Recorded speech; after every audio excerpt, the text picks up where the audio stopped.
زبان کا دھوبی۔ عورتیں اس قدر بولتی ہیں کہ کسی اور کو بولنے کا موقع نہیں دیتی، جبکہ انتظار حسین اس قدر خاموش رہتا ہے کہ کسی اور کو بولنے کا موقع نہیں دیتا۔ اس سے مکالمہ کرنا ایسا ہی ہے جیسے راہ چلتی لڑکی سے گپ شپ کرنا، لیکن جب بولتا ہے تو اتنا اچھا لگتا ہے جتنا عورت سنتی اچھی لگتی ہے۔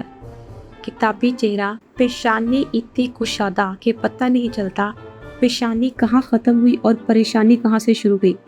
نظر ایسی کہ پاس بیٹھی عورت دکھائی نہیں دیتی، البتہ کچھ فاصلے سے نظر آ جاتی ہے۔ نظر کی اینک لگاتا ہے، یعنی اس نے اینک لگائی ہو تو نظر نہیں لگتی۔ موصوفہ کو اکثر ہاتھ میں مضبوطی سے پکڑے رکھتا ہے، چہرے پر اس لیے نہیں لگاتا کہ کہیں گم نہ ہو جائے۔ اگر ہاتھ میں نہ ہو تو تلاش کرنے لگتا ہے، اور جب جاتا ہے تو اس کے دوست اپنی اینکیں تلاش کر رہے ہوتے ہیں۔ وہ اگر کسی کو کوئی فائدہ پہنچا سکتا ہے تو وہ یہ کہ کسی کو نقصان نہیں پہنچا سکتا۔ وہ ہر کسی کے پاس نہیں بیٹھ سکتا، ہر کوئی اس کے پاس بھی نہیں بیٹھ سکتا۔ ایسا شخص کہ کئی ملاقاتوں کے بعد بھی آپ اس سے نہیں مل پاتے، کسی کو برا نہیں کہتا تو کسی کو اچھا بھی نہیں کہتا۔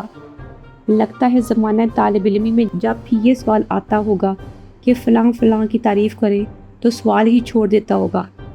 ایسا با پردہ کہ اس کی آواز تک نامحرموں سے پردہ کرتی ہے۔ صرف محرموں کو ہی پتہ ہوتا ہے کہ وہ باتیں کر رہا ہے، باقی سمجھتے ہوئے چوئنگم چبا رہا ہے۔ بیٹھا ہوا لگتا ہے کسی کا انتظار کر رہا ہے۔ وہ اکیلا نہیں بیٹھا، ساتھ اس کا گلا بھی بیٹھا ہوتا ہے۔ سلام لیتے وقت ہاتھ یوں آپ کو پکڑائے گا جیسے چونی دے رہا ہو۔ اتنی کمزور گرفت کہ اس کا ہاتھ قانون کا ہاتھ لگتا ہے، یوں کھاتا ہے جیسے غصہ کھا رہا ہو۔ سگریٹ خرید کر بھی پیے تو لگتا ہے مانگ کر پی رہا ہے۔ اپنے قریبی دوستوں کی طرح وہ بھی چائے کا آرڈر دے دے تو بہرہ سمجھتا ہے مذاق کر رہا ہے۔ چلتے وقت ایک ہاتھ میں بیگ پکڑے ہوتا ہے اور دوسرے ہاتھ سے اسے ٹٹولتا رہتا ہے کہ کہیں گر تو نہیں پڑا۔ اس قدر کم سوتا ہے کہ آپ اسے بات کر رہے ہوں تو آپ بات بعد میں پوری کرتے ہیں، وہ اپنی نیند پہلے پوری کر چکا ہوتا ہے۔ برسوں تک مشرق اخبار کے دفتر میں رکشے میں آتا رہا۔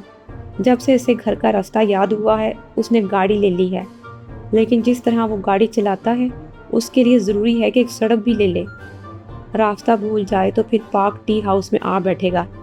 وہاں بیٹھے لوگوں کو دیکھ کر بھی یہی لگتا ہے کہ وہ بھی ایسے ہی یہاں آئے ہیں۔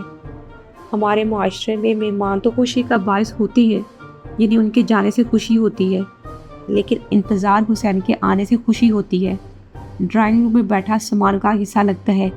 جتنے پیسوں میں اسے خوش کیا جا سکتا ہے اتنے تو آپ نظر ملا کر کسی بہرے کو ٹپ بھی نہیں دے سکتے۔ گزرے دن اسے زیادہ خوبصورت لگتے ہیں، جس کی وجہ یہ بھی ہو سکتی ہے کہ وہ دن اس کی جوانی کے تھے، لیکن فی الحال تو اس کی جوانی کا بھی پکا پتہ نہیں۔ ایسا آدمی ہے کہ اس کا بس چلے تو ہر مہینے تنخواہ لینے کی بجائے کئی برس پہلے کی لی ہوئی تنخواہ یاد کر کے گھر کا خرچ چلا لے۔ ایسے ہی جیسے وہ اپنی کہانیوں میں نئی عورت لانے کی بجائے حسینہ کا نام ہی بدل بدل کر گزارا کر رہا ہے۔ پہلے بلند شہر میں رہتا تھا، اب بلند شہر اس میں رہتا ہے۔ بحیثیت ادیب اس کی یادداشت ہاتھی کی، چال خرگوش کی اور چال چلن کچھوے کا ہے۔ زبان بڑی دھلی دھلائی بولتا ہے، اسی لیے لوگ اسے زبان کا دھوبی کہتے ہیں۔ ترقی پسند اس کی ترقی پسند نہیں کرتے اور حجت پسند اسے پسند نہیں کرتے۔ دیکھنے میں انتظار حسین ہے، لیکن مسئلہ اصولوں کا ہو تو حسین۔ اسے کیسا ہی زخم لگ جائے وہ چلائے گا نہ چیخے گا۔ اس کے تو کردار بلند آواز میں نہیں روتے، وہ زخم کا علاج بھی نہیں ڈھونڈے گا، اس لیے اسے ایک بار زخم لگ جائے تو وہ ہمیشہ ہرا رہتا ہے۔ کہتا ہے کہ میں 1857 کی جنگ آزادی کا گمشدہ سپاہی ہوں جو بعد میں افسانہ نگار بن گیا۔ اس کی یہ بات سمجھ میں آئے نہ آئے، جنگ آزادی کی ناکامی کی وجہ سمجھ میں آ جاتی ہے۔ بڑی عمارتیں کسی شہر کی شناخت ہوتی ہیں اور بڑے آدمی وہاں کے شہریوں کی۔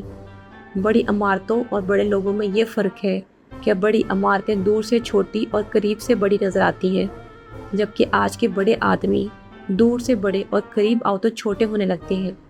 اسی لیے میں کہتا ہوں انتظار حسین بڑا آدمی نہیں، کیونکہ جب تک اس کے قریب نہ آ جاؤ اس کے قد کا احساس نہیں ہوتا۔ ادب برائے زندگی کی بجائے اس نے زندگی برائے ادب کی، مگر وہ بڑا ادیب بھی نہیں کہ اس کا کوئی ادبی گروہ نہیں، بلکہ وہ تو بڑا صحافی بھی نہ بن سکا کہ اس کا لہجہ دھمکی آمیز نہیں ہوتا۔